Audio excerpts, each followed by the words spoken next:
Okay, good morning, everyone. Welcome to Tuesday morning. Obviously, we had a bit of a later start, so you could get some work done. But I do want to, and I'll give you some more class time to work on your stuff too as we go forward. So don't worry too much about that. Although time is really flying. Yes. It's the strangest thing, every time, and it happened to me when I was in university too. It would feel like, you'd start the term and things would be going along, da da da, okay, fine. And then suddenly everything's coming due and then it's done. Yeah, it feels like we started our semester like just last week. Yeah.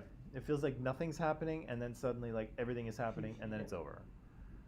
So I don't know if there's a way around that, but I don't know. It felt like that when I was in university too. I don't know. Let me just say good morning to some people here. So Dunya's here. Good morning, Dunya. Jesse's here. Good morning, Jesse. Kayla is here. Good morning. Yeah, and let's hop back into where we were yesterday. So we were talking about kind of where we are with Indigenous and non-Indigenous Canadians today, right here in Canada. How do we move forward, right? We know what the past was, right? We know what happened, and I think at least in this classroom we can acknowledge what happened. But where do we go from there, right? How do we mend the relationship? How do we make things right, right?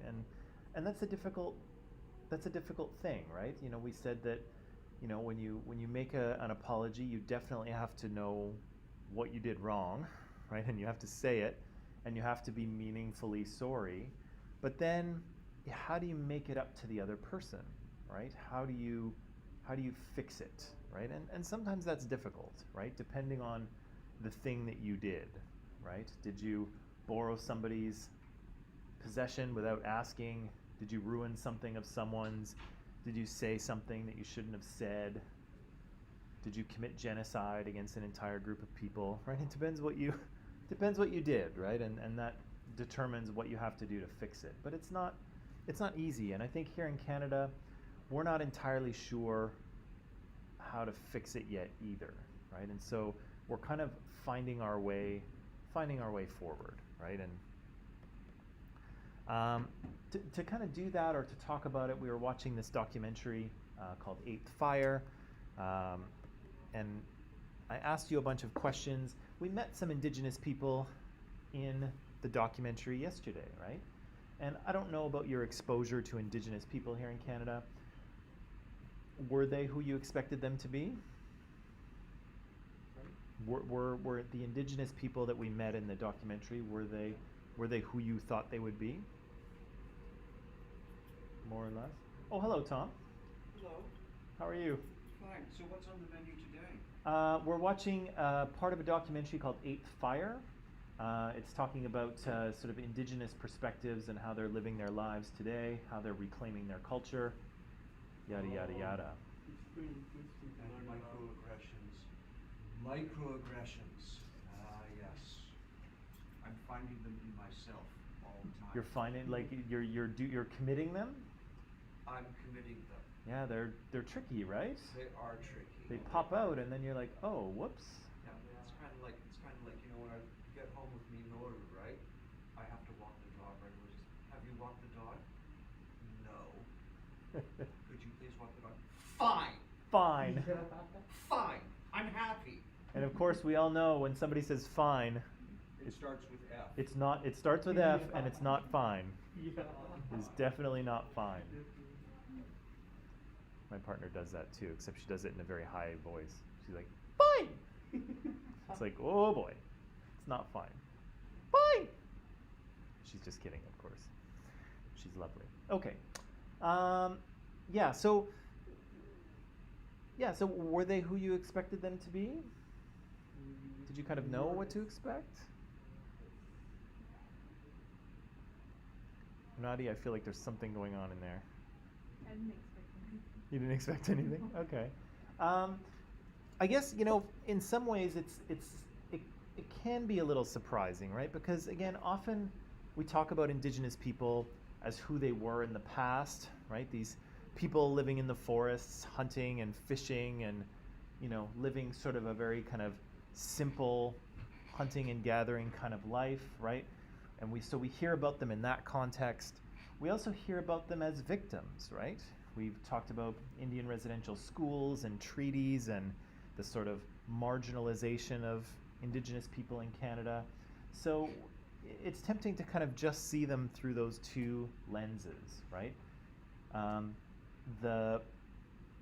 The cartoon artist that we met yesterday, he said that too, right? He said that we're not noble savages here, right? Like we're not, just because we're Indian, just because we're Indigenous, doesn't mean we're all off in the forest with stone tools, right? Like he said, yeah, he's like, I'm an animator, I use a computer, but he said these kind of stereotypes kind of lock in people's view of who they are, right? And that's part of their history and their culture and their legacy, but it's not really who they are right now, right? They're living in the modern world like the rest of us.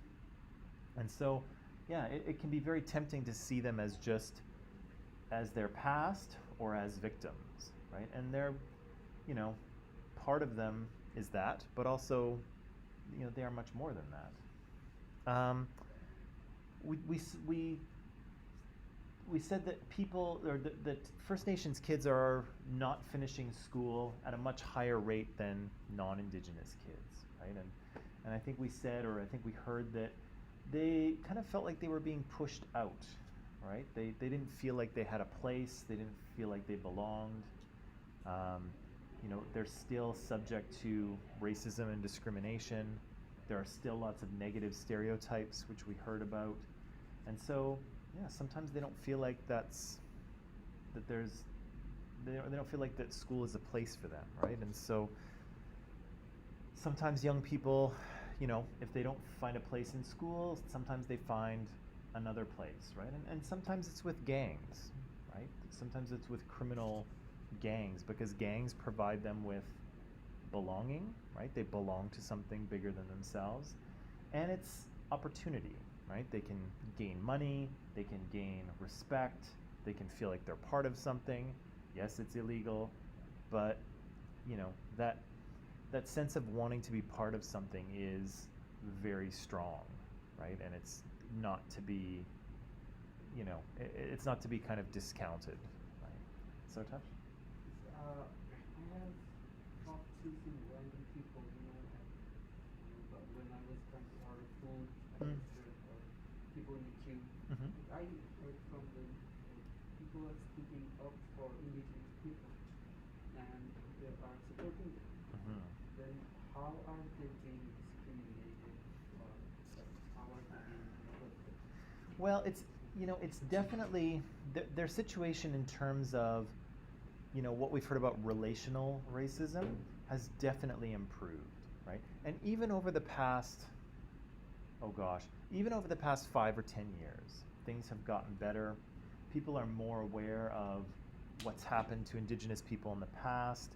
They're more aware of the fact that, or they're more accepting of the idea that, this land belonged to these people, and then we just kind of showed up, right? People like me just kind of showed up and set up cities, and we stayed here, right? And we didn't really ask permission. We just kind of did it, right? And that's something that in the past people didn't have a lot of respect for that idea, or they didn't believe it, or they didn't like it.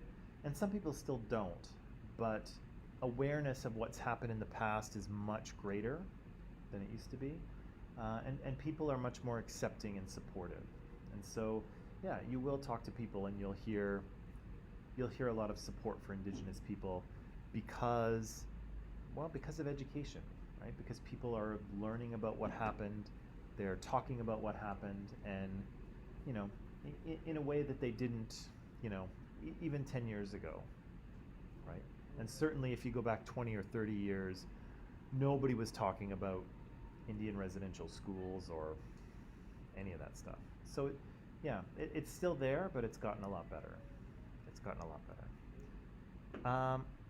We said that we met Lee Miracle, of course, who just died last week, unfortunately. She's a writer, but she told us that Canada is founded on negation, right? You have to again, if you walk into somebody else's house and you just kind of decide that you're going to live there and you start bossing the person around whose house it is, then you need kind of a reason for that, right? How is it that you're allowed to do that? How can you get away with such a thing? And it was gotten away with because Europeans felt that Indigenous people were less than them, right? They were not as smart, not as sophisticated, right? Look at all these primitive, savage people living in the trees, running around in, deerskin clothing. How uncivilized, right? How backwards, how simple, how primitive, right? And so it was very easy for Europeans to look down on Indigenous people. And again, the more you look down on them, the easier it is to treat them poorly, right? And they were treated poorly, right? And Lee is correct here, right? There was an attempt to nullify, to make illegitimate, to cancel out Indigenous culture in Canada. Okie dokie. Can we watch a little bit more? Okay. So let me see. I'm just going to figure out where we were here yesterday. Let me find it. Monday. There we go. No, it didn't save my place. That's not very helpful. 15 minutes. Okay. Okay, we'll watch another 15 minutes, okay? And then we'll come back 20 30, yep, that'll be about right. So we'll watch 15 minutes here and then we'll come back, okay, online people? So the link and the questions are in Microsoft Teams, of course. We'll see you in 15 minutes.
Okay, so just very quickly here, we met artist Kent Monkman, who's, if you Google his work, it's wild.